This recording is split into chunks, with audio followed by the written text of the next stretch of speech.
And welcome back to another episode of the Dynasty Dingers podcast. It is Monday, May 19th, and we have a very special guest today. I am joined, as always, with Doc, and then we are joined by another member of the Scout the Stat Line team today. So before we bring Doc in, we want to welcome Lewis. Lewis is coming to us all the way from Belgium.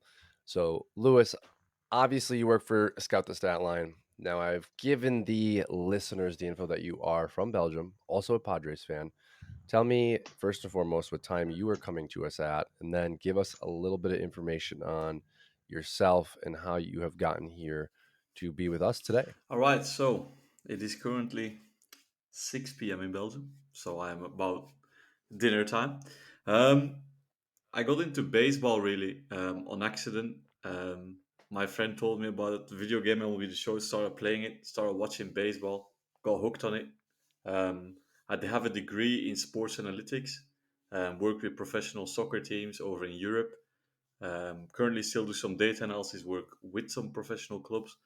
And then I just saw a post of Ross on Twitter, and he said, "We're still looking for new authors." And I was like, "Yo, that sounds pretty cool. I want to do that," because I was always looking into fantasy baseball because it's obviously driven by analytics. And I was like, "Yo, this sounds pretty cool." So I messaged Ross, and now we're here. How many leagues are you in for fantasy? Um, I believe four. Okay. And is that a good number for you? Do you feel like you want to be more involved, On or, is it slow Honestly, growth? it's probably slow growth because I'm doing I'm doing some video game stuff on the side as well, which is really the main platform of my brand, and it takes in a lot of time. So I try to take quantity over. Sorry, I'd like to take quality over quantity. Really. Okay. And what exactly are you doing for MLB The Show? What kind of content and value are you bringing for the guest? In reality, obviously, the video game industry is driven by microtransactions, and there's a way in MLB The Show to make money in that game without relying on those microtransactions, just based off how a player is performing in real life. So I tell the people who to buy, what price to buy them for, and why to buy them. Essentially, analyzing the player playing well. Tell them when to sell them. See the people make money in the game. Save them some dollars. So that's really what I do. It's been going on for over 2.5 years now. Work with some third party website called Showzone. They've really like put me out there, gave me a chance to do all that stuff. Um, so I try to just save people money really in an industry that's only getting more based on microtransactions.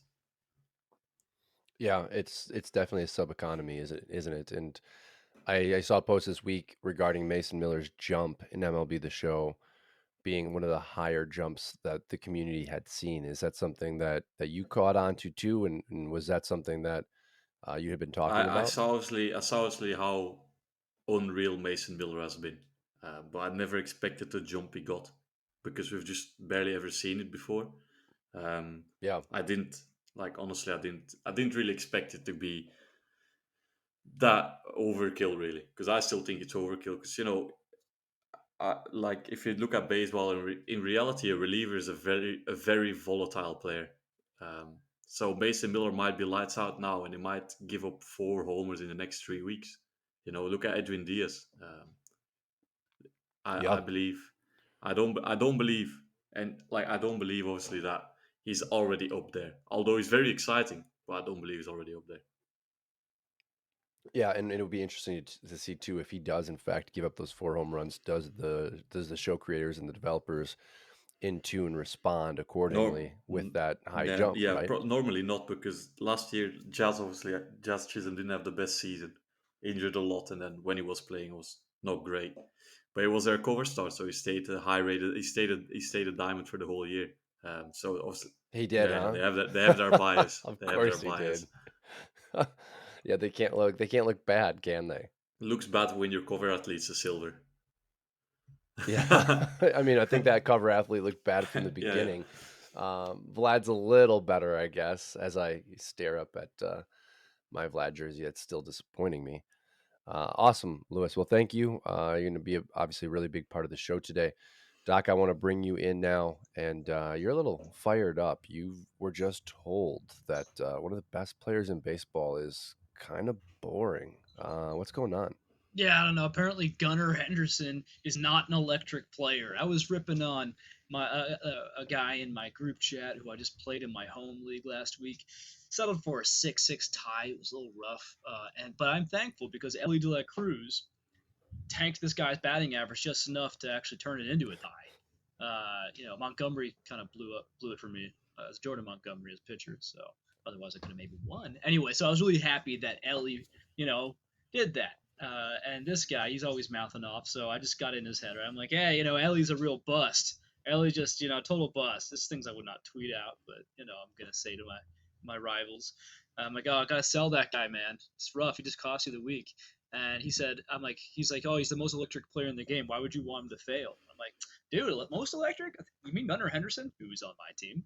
And so I just, I'm like, listen, I mean, yeah, he's pretty great. He's like, I haven't seen a single Gunner play all year. He starts getting, now he's going into now he's losing. Now he's like, he's not electric. He's fine. He's just like an okay player. Whereas I was obviously being bust satirical. He actually sounds like he believes this, and so I was like, okay, I had to give him the business before we got started. Like, I don't know, man. He literally hits the ball harder than any other player in the league. 90th sprint. He's actually 90th sprint percentile. Gunnar Henderson, 89, I think. I was really Which is, surprised. and I that's saw 10. that as well. Yeah, and that's 10 points ahead of C.J. Abrams, which I like. It's just like a really interesting thing. He's actually been consistently faster than Abrams, which is like not like a normal comparison to make. But I remember I was looking at Abrams, and I just happened to be looking at Gunnar right after that, and I was like, that's weird. You wouldn't think that. I mean, geez, think about the fantasy implications. If there's probably going to be a year in his career. Maybe he's like Freddie Freeman or something. He's 33 years old. You just see him steal 30 bases for some reason. But anyway, yeah, I mean, going back to what we are just talking about, I think that Mr. Is it Louis or Lewis? Honestly, in English, I definitely prefer Louis. 100%.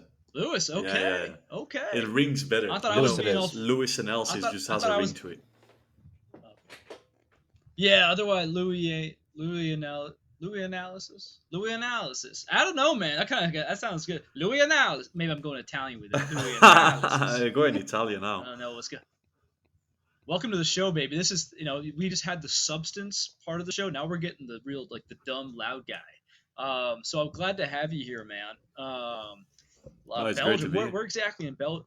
Yeah, well, where in Belgium are you coming from right I am coming from Antwerp in Belgium, the most beautiful city in Belgium. Obviously, incredibly difficult for you guys to comprehend, but I can drive through my country in less than 2 hours, which is incredibly difficult to now? comprehend. Um, but yeah, coming from the beautiful city of Antwerp. Um, have some nice weather out here, which is a rarity. But yeah, Yeah, I've been to Antwerp, Ohio. They got like a nice little gas station there off the side of the interstate, and they had fresh donuts there every day. Really friendly cashiers. I don't think it's the same thing though. I think it's probably a different culture. I Uh, believe so. I believe so. Just a little bit. I Yeah. believe so. yeah, there were no waffles. Yeah, I mean, before we get into let's get into the baseball real quick. But I just wanted to say that, man, I'm just like a boomer, man. I'm actually beyond a boomer. I'm the greatest generation. I'm like an 80 or 90-year-old guy. I don't know, man. I just feel like I can't get into this microtransaction business. And I was always a creative player and franchise guy, offline Yeah, guy. Same with like Fallout. I'm not like a huge gamer, but there's a couple games I play, and it's always I want my escape from the world time. yeah, yeah. I want my time, and so yeah, I'm not a huge fan of the direction. I actually had MLB The Show 23. It was okay, and I was like, man, when was the last time they let you create a player properly without all this weird, the way they make it now? And 2020 was the last time it was like they hadn't fully gone in on the Yeah. whole online You want to know something crazy, Doc? Diamond The Dynasty. first game I Tell me, played tell me something. was MLB The Show 22 before 2023. No, 2022. Let's say somewhere 2022. I didn't know a thing about baseball. If you told me Mike Trout, I wouldn't have known who Mike Trout was. Whew. I Really? would have not have a single clue who Mike Trout was. Yeah, Okay, I really okay. got into baseball because of that game. Um, Funny anecdote is the fact that the Padres are my favorite team, and the only reason why they are my favorite team is because Manny Machado is the first diamond I ever packed in that game, and I was like, well, I guess that's my favorite team now. Yeah, buddy, you're loyal. Yeah, 100%. So how did you stumble across the game? Was it just happenstance? Was it something that because of the analytics you wanted to get Um, into? What got you to it? Honestly, my friend told me about it, and we were all like pretty much into like collections and collecting cards and stuff like that. And he said, "Yo, this game's like got something really cool. You can collect cards and this and that." And I was like, "Brother, like baseball, we don't. I don't know a thing about baseball. No one in Europe knows a thing about baseball." And he's like, "Yeah, yeah, but just give it a go." And then I just kind of got to get addicted to it, like addicted to it, as in like I was just like, "What is games?" And then I just started watching baseball, and then honestly, when the pitch clock got introduced, I actually started watching it a lot more. Um, because obviously in Europe we're used You to fast-paced sports, and then when you watch baseball, you're sitting there like, brother, are you gonna throw that ball? You know what I mean? Um, Yeah, fast paced sports like cricket and chess. nah, bro. Honestly, my obviously my aim is to obviously I've graduated last year. My aim is to be full time into what you guys call soccer, and I will probably refuse to call it soccer for the rest of the podcast. But obviously, Okay. That's all right. We'll go with football yeah, from yeah. here on out, Louis. So obviously Yeah. that's a pretty high paid sport, even though they'll probably disagree. Well, So, mhm, Doc, Louis, we want to get right into, I mean, the meat here. So you just talked about being a Yeah, Padres fan and pulling the Manny Machado. We have kind of, I think, enough data now to look back on some of our first round picks and really start to have yeah. conversations about, did we return value? Did we not? So I want you both to talk a little bit about maybe a player or two that catches your eye in the first or second round. Doc, you just brought up Gunnar Henderson. I think, especially in dynasty drafts, I think some people were even aggressive, maybe end of the second, pulling a Gunnar Henderson this year. But give me a couple names, the two of you, and just talk about either why you think they have provided value or have not. And Lewis, I want you to start with Fernando Tatis. Well, honestly, if you look at the if I have to be completely honest, as a Padres fan, as a first rounder, you're currently not getting value. He's not delivering enough power. He's not driving in runners. He's striking out less, which would be seen as a positive. All the expected stats are aiming towards he's going to break out soon, but we're currently almost 50 games into the season and he's still not breaking out. He's hit 8 home runs. He's batting below 260. Um, and he's not even stealing when he's on base. So I don't think that's what you want from a first rounder. And honestly, I think the question has to be asked: where does the power zap come from? You don't want to say it, but you know what I'm thinking. Um, steroids. I believe, obviously, there's obviously the stuff about his wrist and his shoulder, and he's been struggling with injuries and is still not fully healthy. But that's always the story. And I think it comes to a point where if you see him make plays in the outfield, and obviously it's still different than having an at bat. But when you see him having plays in the outfield, uses his athleticism, I don't think the injury is that prevalent. You know what I mean? Um, I think steroids might actually be the reason why we see less power from Tatis, and I wouldn't be surprised if it turns out into a platinum defense 25 homer guy, and that's about it. Okay, so as a Padres fan, you want them to legalize steroids. 100%. Give Manny some as well because he's Okay. been awful this year. uh, yeah, I mean, it's impossible. I actually don't like gossip. I don't like rumor mills. I don't let I'm not that guy. I'm obnoxious and loud, but I do try to. These are human beings, right? That said, I mean, this is just I'm looking at numbers. I'm looking at numbers and I'm doing the math and I'm seeing 42 home runs, missed a year because of PED suspension, and now he's back to 25 home runs, which was kind of what he was looking like before. Although, yeah, it's he's 25 years old. Uh, I'm certainly still willing to give him some time there, but yeah, it's you know, I wonder how well rounded he's going to be. I think he could maybe be like a 25-25 guy, maybe, but I'm seeing like the ratios are not super encouraging compared to his earlier career, which now we don't. There's two things going on, right? In 2019, there was this really lively ball. It's before your time, Lewis, but there was maybe yeah. I'm sure you've done some. You've heard about it, but there was this live ball. So the ball was flying off everyone's Yeah, I bat. did The home see runs that. increased like crazy. Yeah, yeah, and so that was his first year where he was electric in only about almost half a season, a little bit more than that. But yeah, like 22 home runs in 84 games. That's when the excitement really started. But ever since then, these last 2 years, yeah, so far we're seeing an OBP. He's not getting on base as much as maybe a superstar. He's still pretty good, but not a superstar. And the average is okay. It's in the 250s. It's exciting. I don't really. I mean, he's an exciting player to watch, but yeah, for me, I think his price tag is just a little bit too rich because it's baking in the old Tatis without accounting for the new. Maybe I I would say definitely that. agree as well, and I've heard to add to that. I think as well when he gets on base, he's not. If you let's say you accept let's say you aim for 25, 30 homers, and you're like, you know what, he brings steal value as well. He's not really stealing. He's quick, but he's not really stealing as well. And that's another thing where I believe at the start, when draft time was happening, I think people expected him to steal. I think people expected him to be a 30, 40 steal guy, maybe even 50, and he's not running. Um, so Mm, that's another thing to watch for as well. That he might fantasy wise, he might just bring value, home runs, RBIs, and that's about it. Steals might be okay, like you yeah. said, 25 maybe. But yeah, I think it's honestly pretty disappointing. And it's further. Yeah, Yeah, sorry. was gonna say, you look at his Savant page, it's like bright red. This got some issues with his, whiff and chase. Like, not the greatest, but other than that, I mean, pretty darn good. He's hitting the ball really hard. He is still incredibly fast. So I guess my question, just to keep sorry to interrupt, but to maybe put it back to you one more time with Tatis would be: are you seeing, as a Padres fan? I don't get to catch as many of their games out here, being I'm just inside Eastern time zone, so I don't see as much of the West Coast. Yeah. So the Padres, are they running as a whole? Are they not stealing bases? How's that going? Um, I believe they're not really running. I believe they're running on opportunities. I believe they run when they have to run.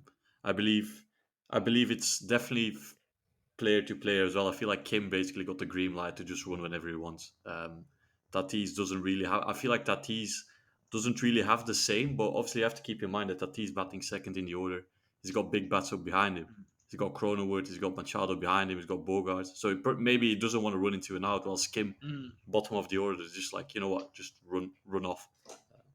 But yeah, to what you said about Statcast base, yeah, it's only the question is, are the expected stats gonna even out? Is it eventually gonna happen? Is he gonna hit 10 tanks in 3 weeks? Is that gonna happen? Um, maybe. yeah, hopefully, Yeah. hopefully.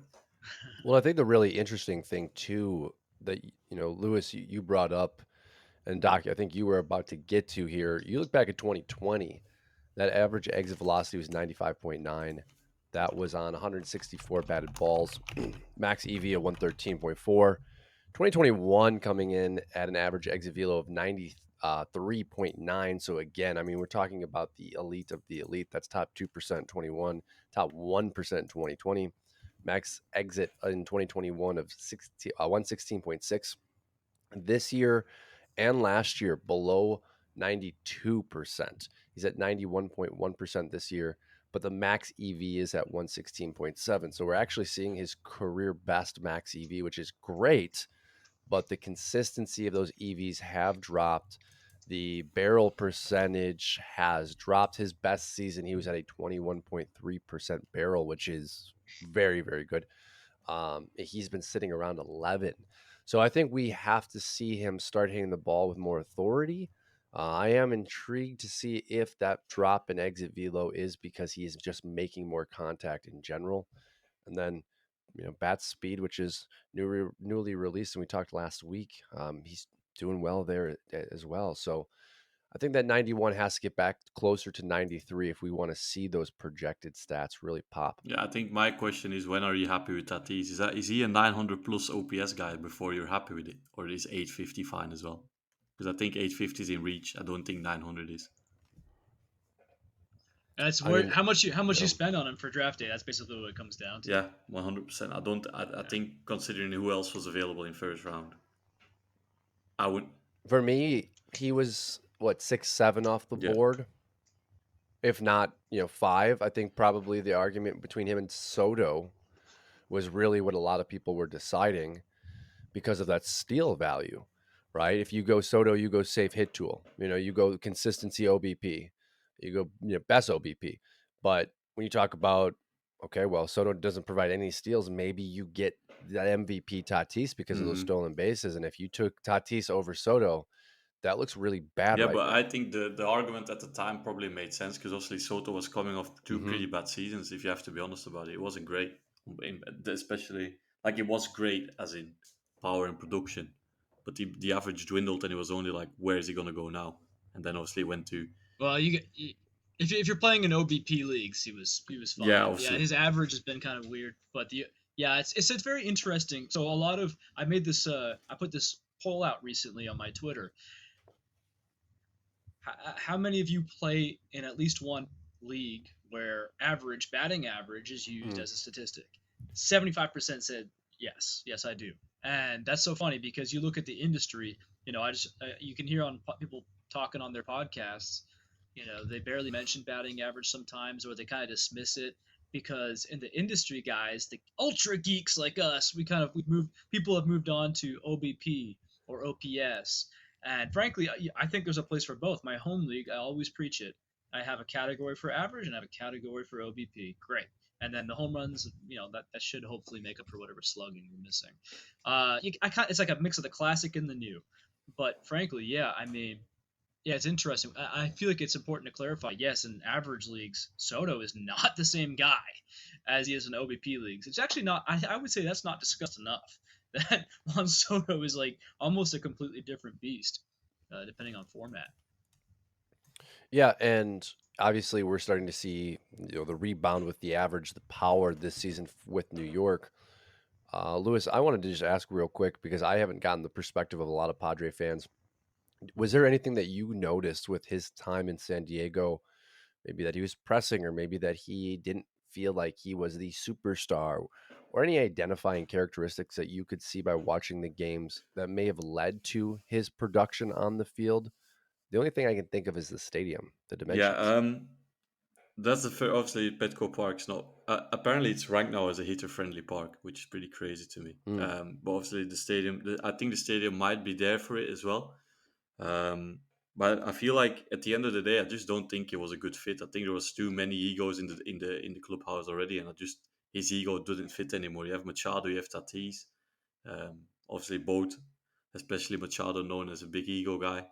I don't think Soto just fit in there.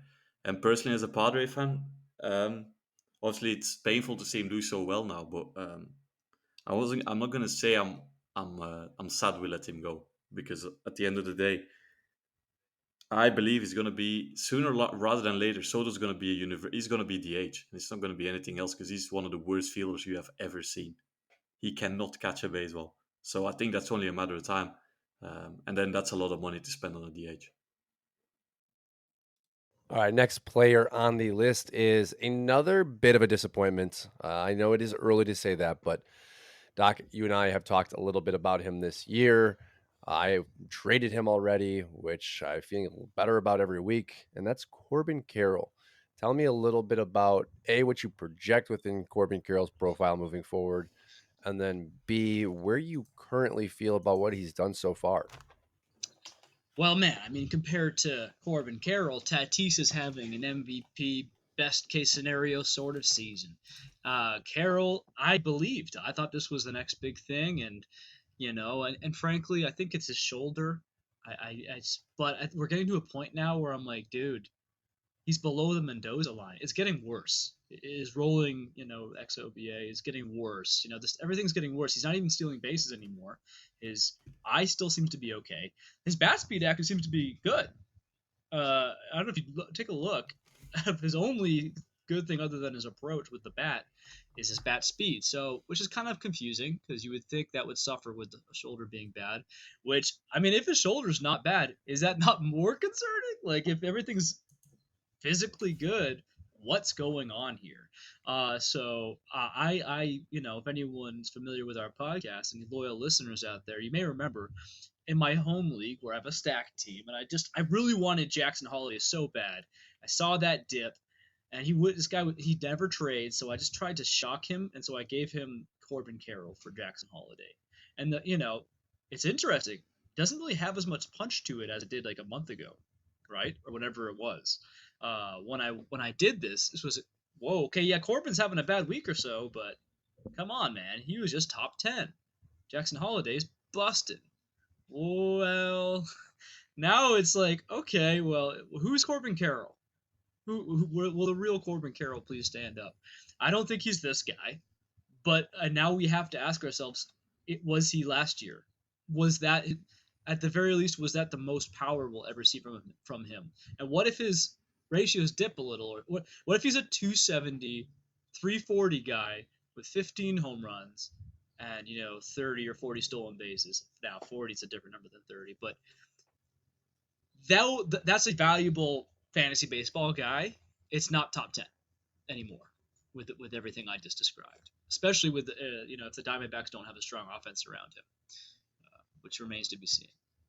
Yeah, and his differences from exit velo 90.0 2023, 86.7 this year. That's been the most notable drop, especially in the analytics of what he has been doing, what's going wrong. Max EV last year 113.8, this year 111.5. His spray chart it's abysmal. I mean, when you actually look at the 2024 hit chart on Savant, he doesn't look like he's been able to hit a ball beyond 413 yet. His two home runs were wall scrapers. Lewis, what do you think so far of Corbin Carroll? Um, well, I think the main difference between Carroll and Tatis is that Carroll's drop off is so significant, so almost stupid, really, to put it very simple. That I feel like something more has to be going on. Um, I feel like you don't go from being an 830, 868 OPS guy with 54 steals, 25 homers, to hitting below the Mendoza line. He's hitting 191. You know, I don't think I don't think that's something like, oh no, maybe he's just this type of player. I think like Doc said, I'm not sure if he's the 25 homer guy as well. I feel like it'll be something in between, but I feel like 100% something more has to be going on than what's happening right now. I think the only thing I have to say about it is if something's really going on, like keep the honor to yourself and admit you're injured and just get surgery. I think that's the main thing.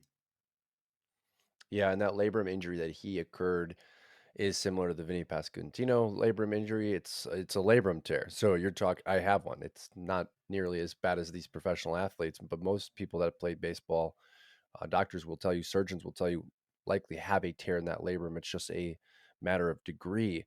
And when we saw that dislocation from the shoulder, I think it was 2 and 3 days, Yeah. wasn't it? Yes. So it was. I mean, it was pretty significant. I remember watching the injury and thinking, okay, that's season ending. I remember watching Richie Sexton all the way back in 2004 tear his labrum, doing the same for the Diamondbacks, oddly. But I think you're right. I think we need to see some admittance of injury and just put on the IL, because the 191 was the stat that you talked about that caught my eye. You can take the power away, and I can understand that within the profile, but you start to take the batted ball contact and the success and kind of keeping him under that 200 platform. I think that's where the real indicator shows. Now, Carroll, Tatis, obviously a bit of a disappointment. You spent big and you really gave up a good asset, being a first round pick for both of those players. But we want to talk about O'Neill Cruz next. And Lewis, I'm going to let you start this one. You had a video on O'Neill Cruz and Ellie De La Cruz in the offseason. We talked a little bit about that. You were highlighting both players. I want you to talk a little bit about what O'Neill has done in 2024. Well, so far, O'Neill has, I would say personally, not he stayed below my expectations, and Ellie surpassed them. To put it very simple, I think Cruz is still figure as much as it sounds. Every player is different, and O'Neill is already how old is he? 25, 24, 25. Um, he is 25.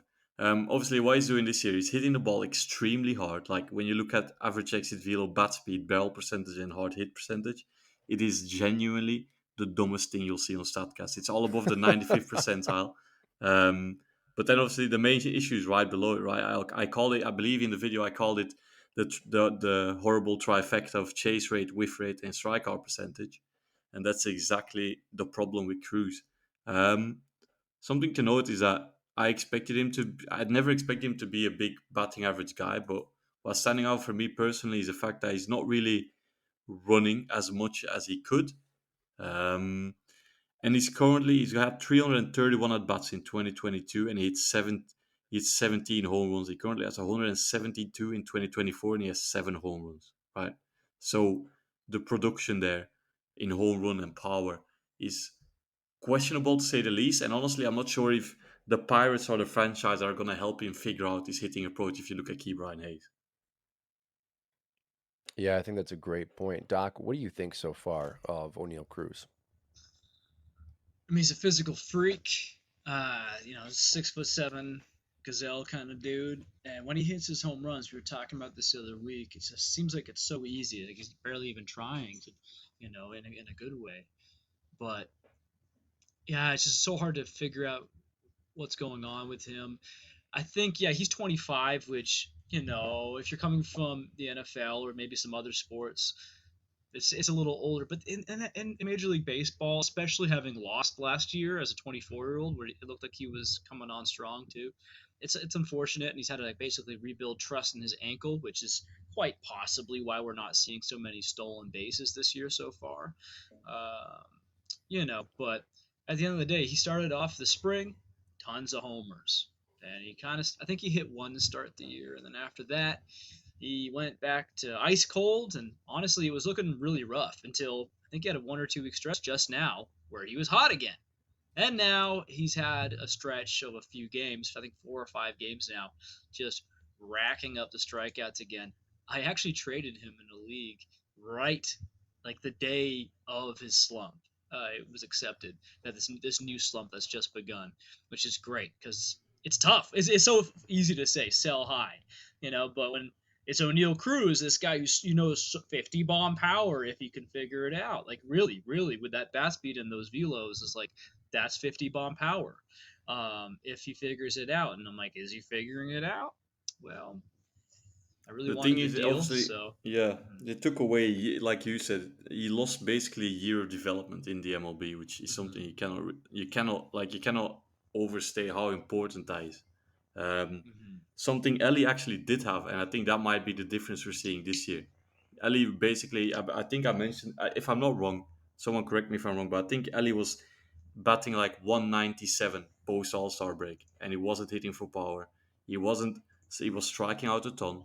Um, and then obviously going into this season, that was my concern with Ellie. And then Ellie said like, "Look, brother, you were wrong. I figured it out." And I think we might see the same for O'Neill Cruz in this season. Give him another year. I think that's the main thing. But like you said, physical freak of nature. And if he hits that ball is going 100%. Yeah, so it's so fun to see him hit a ball, and frankly, the Pirates. Yeah, that's the one thing he doesn't have going for him. He does not have going for him. O'Neill Cruz is that Pirates are so bad at developing anything. It seems like Skenes is going to save them single handedly. Almost, maybe Skenes will go in there and just start becoming such an alpha dog. He's like, no, no, no. What? This guy's the hitting coach? No, he's out. He just becomes like this, yeah, yeah. He's I'm just, in. I'm the yeah, hitting yeah. coach. Yeah, I mean he's so cool, man. Like just the other day, his Paul Skeens' response to the reporter saying, "What happens when everyone adjusts Oh and, yeah, and I did starts see coming that. at you with game film? What are they gonna do? What are you gonna do when they adjust to you?" He said, "Well, yeah, they can go ahead and adjust. Good luck." Like, and he said it. Somehow he I said didn't that, hear this. and that was it. He just kind of smiled. Like it was. He said it, and somehow it wasn't like some he's young, but it wasn't like some kid on Yeah, TikTok being a cocky little prick. It just seemed like, oh, it was the gunslinger. It was Clint Eastwood. It was a guy could back it up, and just he was just telling the truth. I No, don't no, I want to mean, jinx good anything, luck. but the Yeah, last guy that yeah. was that cocky in an interview was Alec Manoa. I don't want to jinx anything. All right, Hey, Paul listen. I Skeens. mean, Yeah. Manoa last two starts looking pretty cocky, right? Like he's looking like he might be back, and we might get to that in a little bit. But let's talk Skeens. 6 innings, 11 Ks this week. Dominated Chicago. No hit through six. Taken out of the game after 100 pitches. Are we online here? Are we online with the Strasburg debut? Are we buying into him as the gunslinger? Lewis, started off because I think Doc clearly gave his answer there. Yeah, honestly, 100%. I remember first time skiing. I think when Skeens got drafted last year, I think some of the funnier things I saw was, yeah, but his fastball shape isn't great, and his fastball, it just throws hard, but the fastball shape isn't great. And then when he started against Chicago, he averaged like a ridiculous amount of break on every fastball, and it just went away from the hitters every time. Um, and I'm not sure if that's something he's added over the offseason or something that was always there. But he's got the stuff. He's got the stuff. He's got the physique. He's got the aura. He's got everything you need to be an absolute star, I believe. Doc, what is your ultimate feeling? Do you feel like yes, he's the next, elite ace, maybe the Verlander, where you can get a guy for maybe 10 years of ace stardom? And then secondly, I guess, do you think it was a mistake to take Yamamoto over Paul Skenes and FYPDs?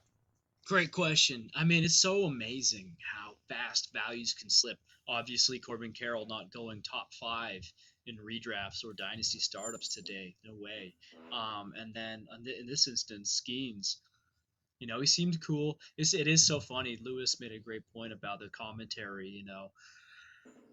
How he had, there were question marks about, oh, how is he really going to fare though. I think it was after like 2 innings. He just had like he pitched like 2 innings last year, and some people made some big conclusions.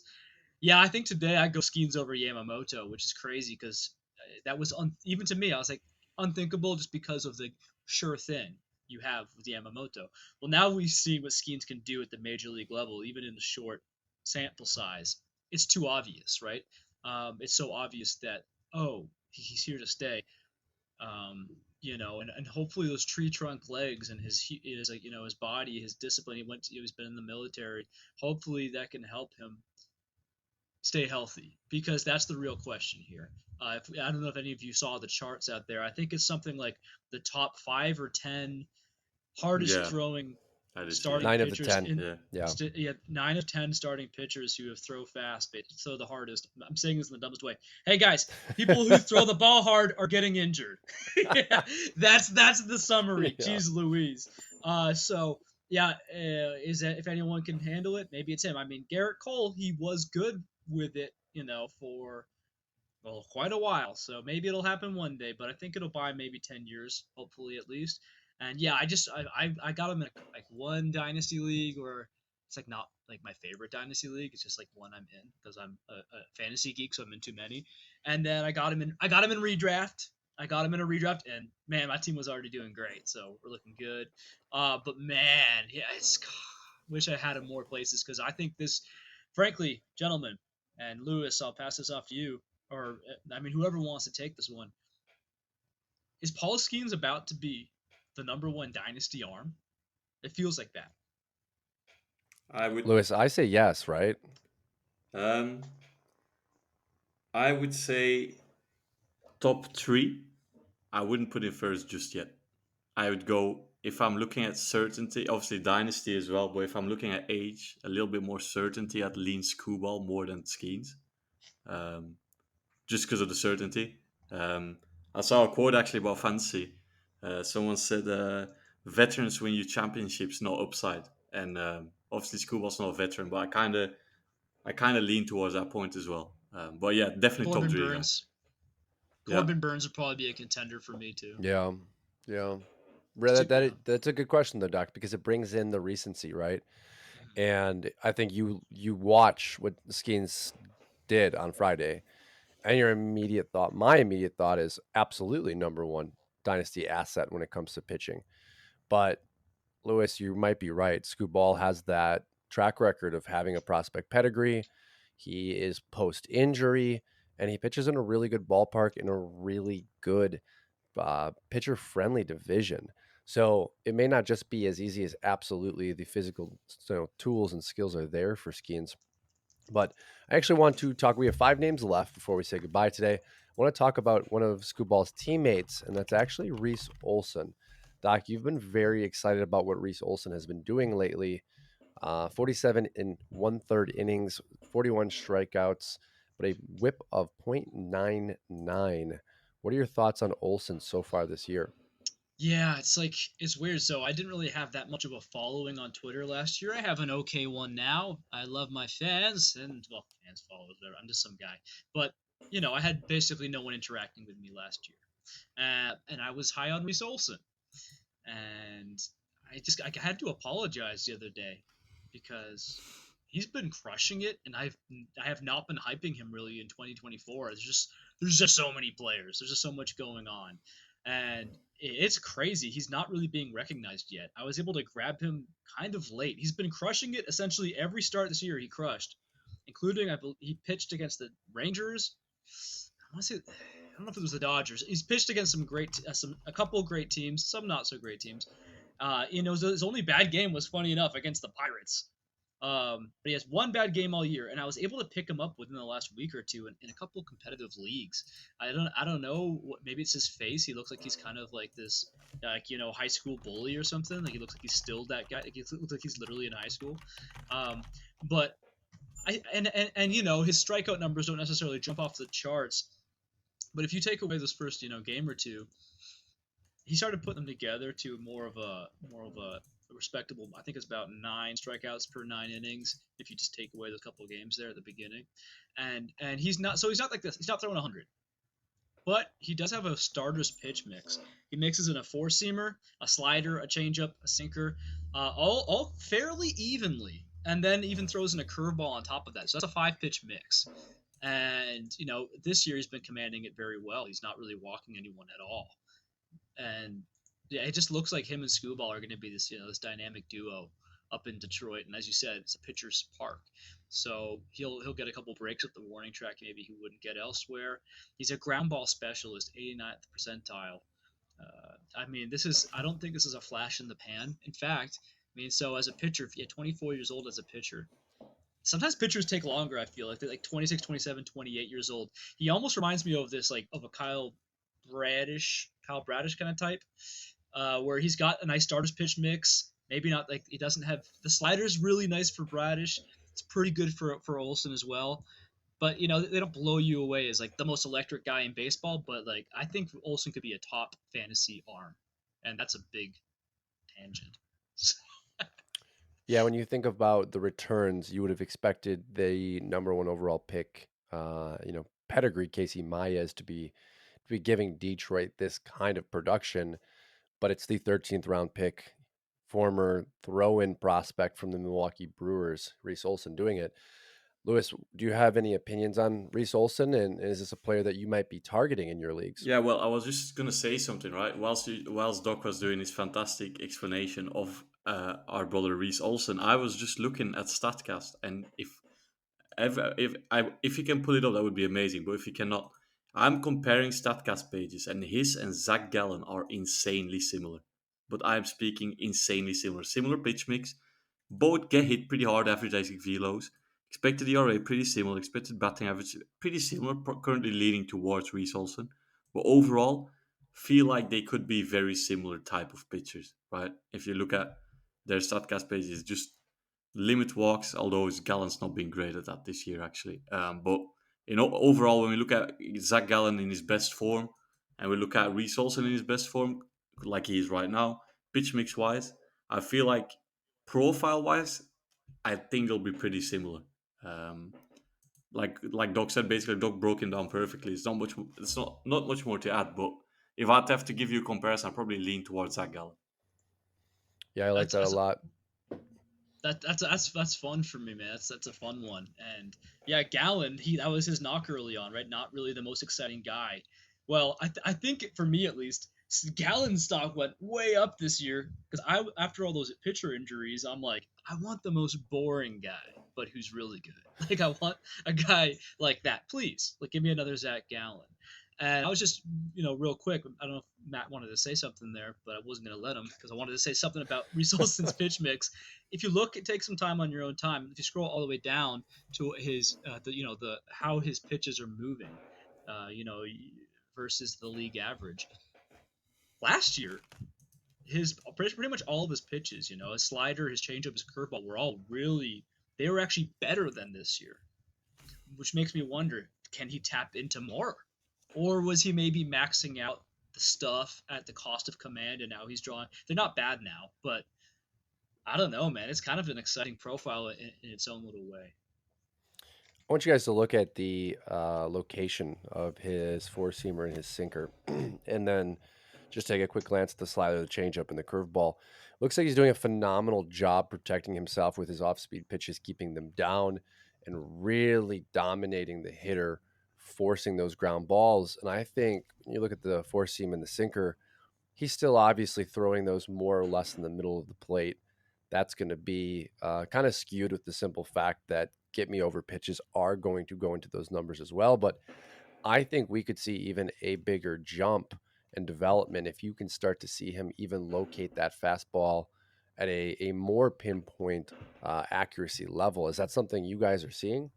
I mean, I can definitely see what you're saying. I just think, obviously, that's where the main thing is. Obviously, with a pitcher is always like, if it's working, don't. If it's like, if it's not broken, don't fix it. And at the moment, I feel like, if like what you say, if he can figure out to pinpoint it even more, even better. But if he tries to tinker with things, tries to pinpoint it even more, and leaves four seamers more regularly out over the plate, he's gonna get crushed, right? Because he's only throwing 94.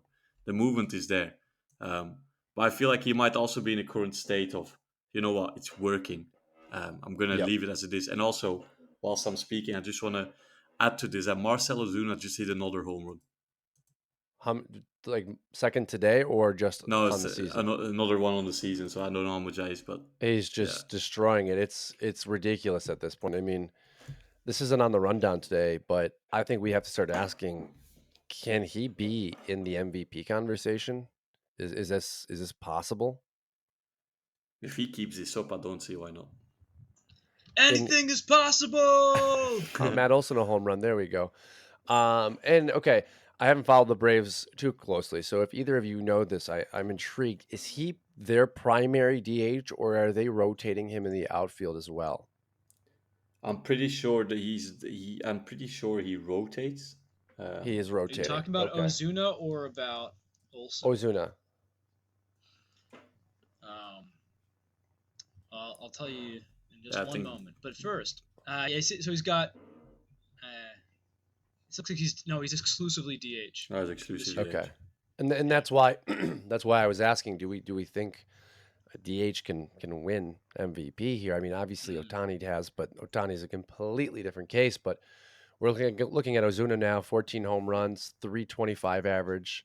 That was just coming into today with the average, 399 on base percentage.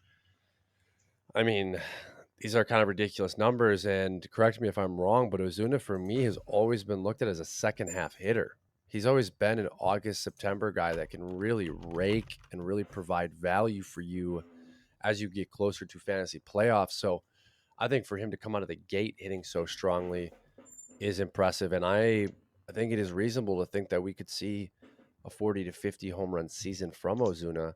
Um, just 40 home runs last year. So we could see that replicated, 274 average. I mean, he's on pace to match those numbers. I didn't think there was any chance. And not just that, Uh, yeah. yeah, go ahead, Lewis. He's on pace for like 135 RBIs. We'll Yeah, that's see. an MVP. Yeah. All right, guys, we have two more major league names before we break into the two minor leaguers today. Two minor leaguers, Doc, that might be a record for us. We are going to talk Jack Flaherty, Alek Manoah. I want to know from both of you if you're buying the bounce back or the resurgence of either of these players, and if so, why? Doc, I want you to kick it off. Sorry, I was typing in our side chat, man. Who are we talking about? Oh, it's okay. We're talking Jack Flaherty, Alek Jack Manoah, Flaherty. bounce back. Okay, I am buying Flaherty. In terms of this year, I don't Okay. know. He's been so all over the place. I think it's a great story. Man, Detroit, they just what's in the water lately, right? I mean, their bats. Maybe they made a deal with the devil. All right, you guys can have elite pitchers, but your bats not so much. That was the other side of things. Yeah, I guess for me, a big thing with him, other than his performance, has also been innings. I mean, he did do 144 last year, which is cool, but before that, you had to go back to 2019 to get anything above 78 even in a season. So I you know what? I did say I actually didn't mean I'm buying as in actively going to get him right now. I'm buying that it's real. I love. In fact, you look at his ERA right now is 3.79. His FIP, which is kind of involved. If people who aren't familiar, the layman's terms would be you're taking into account fielding, and it's a kind of almost a more accurate number sometimes. Although your fielders are your fielders, so you're not necessarily going to get to that number unless a trade is made or players improve or so forth. But his FIP is 279, so a full run lower. So he's pitching even better than the numbers suggest right now. That said, yeah, I mean, I said I'm buying into it. If someone's trying to buy him off you, I'd be selling, just because. Same kind of. We're seeing it with Jordan Hicks right now. I heard today that there's some velo dips. I'm like, listen, this is a great story. I hope it works out. But you just look. It's guys. It's science. In the era of pitchers dropping like flies, if you have a guy who's not getting anywhere close to 100 innings, good luck trying to get 120 out of him now. Like I said, Flaherty, there's a better chance. Hicks's was like from like 2017 was the last time he did 100. But Flaherty, was last year the start of a new trend and a new golden age, perhaps. But you're kind of gambling. To that point of the innings, there's one guy, obviously, I'm going to use my words carefully here. There's one guy defying the norm there, and that's Seth Lugo. And it came back last year, was great, and he's even better this year. But to come back to your question, um, I'm honestly, I might be, I might be a little bit too positive, but I'm honestly, if Alec Manoah is available, I wouldn't think twice about picking him up. He's got the track record, and if he figured it out, and he really did, his velo is fine, the movement's fine, the walks are down, he's limiting hits. If that's the Alec Manoah we saw last year, 2 years ago, sorry, if that's the Alec Manoah we saw 2 years ago, that's an absolute steal, and I don't think there's much that can go wrong, really. I buy into it as well, and obviously, I must admit I do like Manoa as well. I think he brings some cockiness to the game, but I don't hate him for it. So I wouldn't think twice. I'm personally buying Manoa. Alec Manoah, ... I don't think there's really much that could go wrong. I don't remember the last time we said these words in the same sentence. That's great. That's gold. We got that's the soundbite. So yeah, here's the thing. I think I know what you're saying. If that's the guy we're getting, that's great. I saw him in person. I saw him and Skenes get into a pitcher's duel at AAA just a couple weeks back now, I guess 2 to 3 weeks back, and I was impressed. I thought I was going to get to see a home run show. Manoa just figured he'd implode. He didn't. He looked great. And then he's been back and forth, back and forth. But I'll tell you what, back and forth, flashing elite and then kind of being below average, that's actually a good deal compared to what we've been seeing from him, which was implode at all times. So, yeah, as of right now, I'm certain it's absolutely worth it. Manoa should be on your wire, or if you're in a really deep league, maybe a little bit harder today, but you should be able to acquire him. People might in a dynasty league, some guy might have been sitting on him hoping for a chance to sell all these years. So yeah, if you believe in Manoa, go get him. No one's gonna stop you. Yeah, I think Lewis, I'm in your camp here. Out of the two, I've liked Flaherty for years. I think the Cardinals really mixed and matched his pitch mix. I think that brought frustration. I think they dealt with injuries incorrectly, in his opinion. Coming over to Detroit, we saw the 14 strikeout performance he put up against the Cardinals, where he was absolutely giving every ounce of energy in a revenge game. I think that boosts his numbers a little bit. But I think when we look at just pure performance, I have more volatility concerns with Flaherty than I do with Manoa, which is crazy with everything you just said, Doc, because it's true. He has been very volatile over the last 2 years. But when I saw that start this past weekend, he looked back. It's a different version. And I think there's a lot of questions that still need to be answered, especially with his mix and that third pitch that he is going to have to implement and craft. But there's a really good chance we could have a top 20 pitcher again in Manoa, different version. But the cockiness and just the presence on the mound, I think, is what gives me hope. So very, very good. We have one last segment today, guys. We are diving into our minor leaguers. And the conversation is Roman Anthony or Spencer Jones. Both off to slower starts this season. Roman Anthony just coming off his 20th birthday. Spencer Jones coming off a very, very loud spring training. So, Doc, why don't you go ahead and kick it off? Are you buying or selling these slow starts, and who would you rather have in Dynasty long term? Well, here's the thing. I actually just traded both of them in a league. That's why it got me looking into their numbers. And I'm way higher on Anthony. I did not want to trade Anthony. That's not something I'm bragging about, and I don't recommend it. Yeah, you look at since the start. So his numbers overall, I think he's got like a 243, 341 OBP now, just slightly up from a few days ago. But since May started, 283 batting average, 380 OBP. Yeah, the kid's gonna be all right. Strikeouts to walk ratio is not. He's still acclimating to Double A. Remember, this guy was a 19-year-old just a few days ago. I feel like 19-year-olds get a lot of grace. The 20-year-olds, people kind of, it's just a new thing, right? And so, no, it's still, if you're in Double A at 20, that's fantastic. And I think he's going to be bringing the power even more. That seems to be some people's concern if he's going to be able to tap into that pull side strength. But I'm buying long term. Seems like a smart kid. I heard him and Marcelo Mayer talking recently. Hey, Marcelo Meyer, I was buying on you, dude. You sound like every high school Zoomer. You're probably a really nice guy, but my goodness, Marcelo sounded so silly. He's like, yo, that's cap. You capping. You're cap. I was like, oh no, I was vouching for you, brother. Whereas Anthony, they're friends. Like, hey, listen, that might not change anything, but Anthony seemed just a little bit.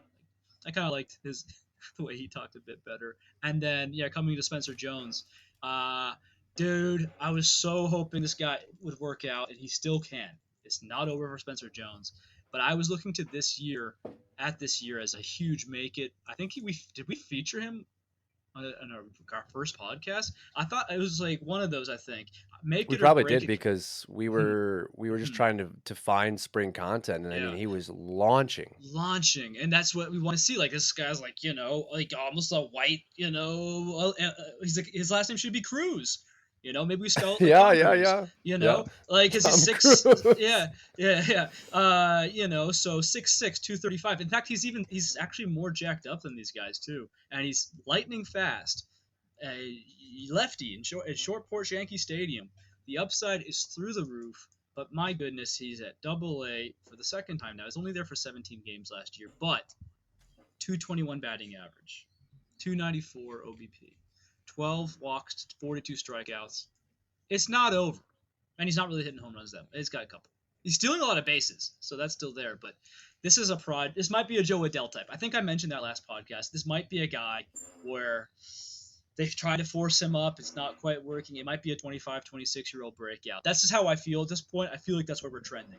That's a lot. So I don't know if y'all have thoughts on either Roman Anthony or Spencer Jones, but I think maybe now's a buy low on Roman Anthony. His numbers aren't as beautiful as they were last year. And then Spencer Jones, if you can still sell him. I mean, I sell him. I think he's still top 5 in some people. I saw a top 5 ranking for him out of prospects right now. Lewis, what are your thoughts on both of these prospects, and who would you rather have long term? Well, honestly, 100% siding with Doc on this one. I just want to add as well to Anthony because Doc is so good at explaining things. Sometimes I'm just like, yo, I agree what he's saying. But what I want to add to Anthony is that he started off last year in A ball with 228, 376, 317 through his first 42 games. What if Roman Anthony is just a slow starter? Why if he needs to get going?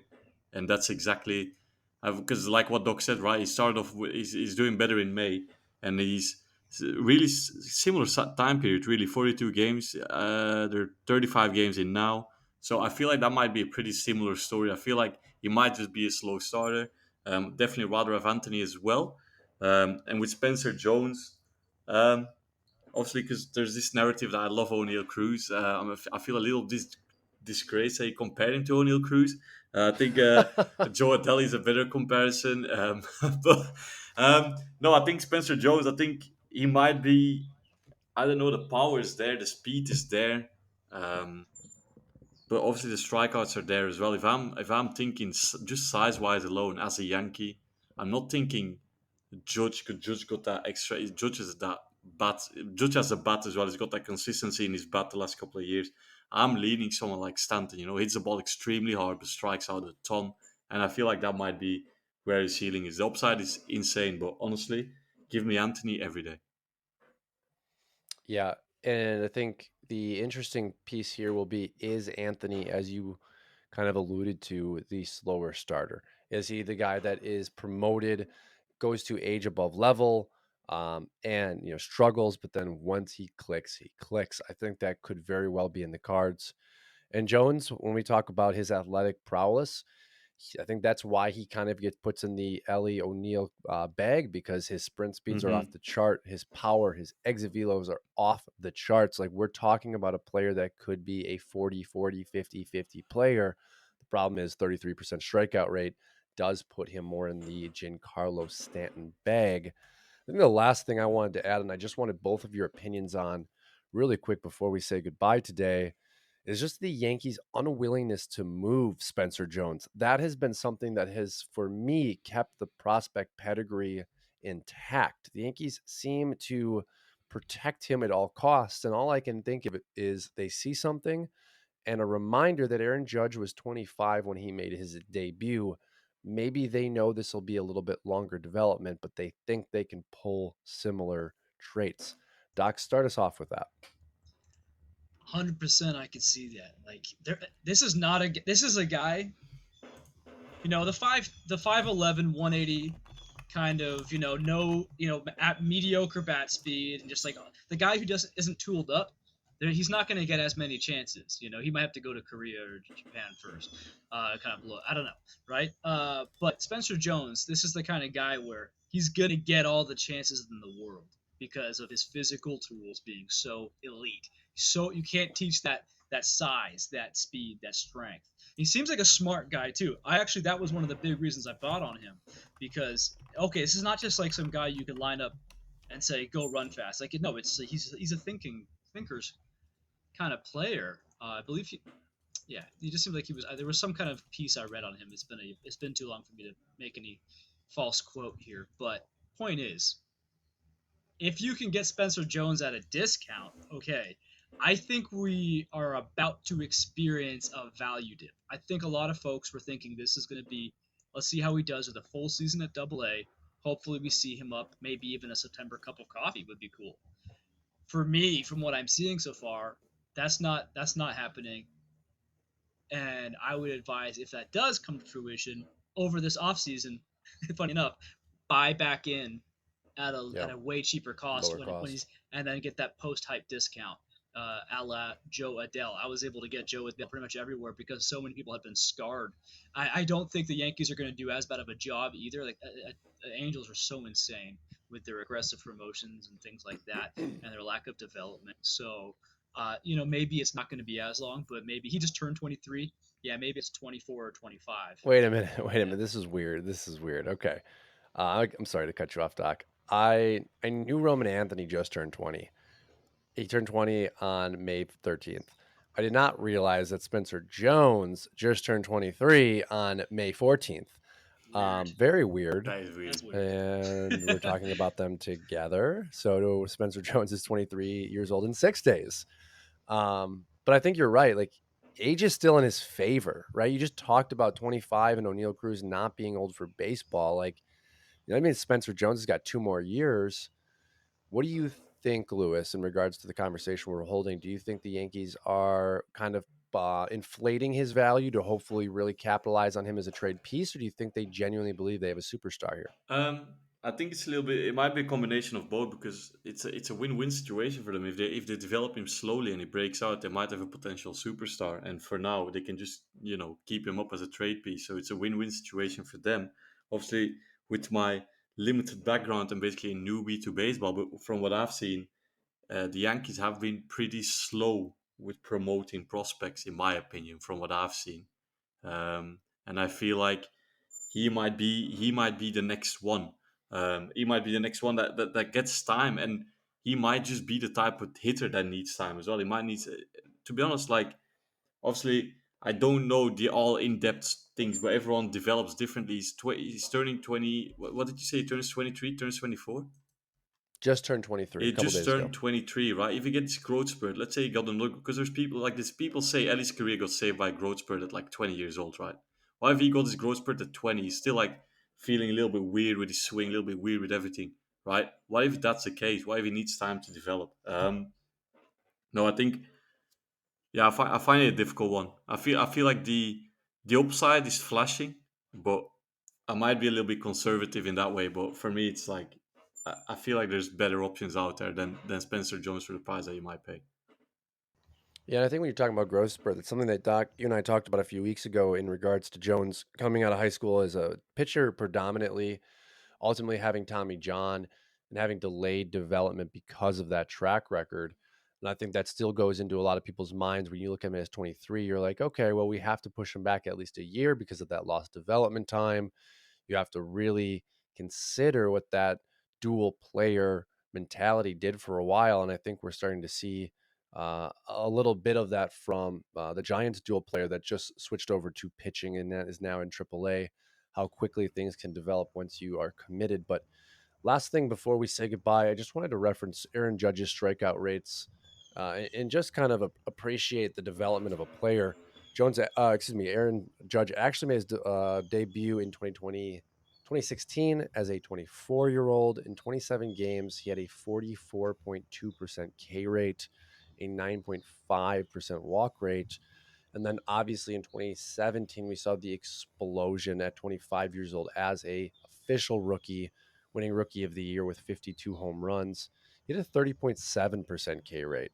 So not fantastic, but yet was still able to deliver for New York. Following that up with a 30.5 in 2018, 31.5 in 19, COVID 2020 at a 28. And then you really started to see the development 2021, 25%, 2022, 25%, 2023, a bit of a drawback last year with the injury at 28%, but he's right in line this year with 24.7%. So I think Major League development is absolutely an opportunity. Jones just has to get there. But also, I think this could be a forecast where O'Neill Cruz could also go, but he could also go in the Giancarlo Stanton line. So always interesting to monitor.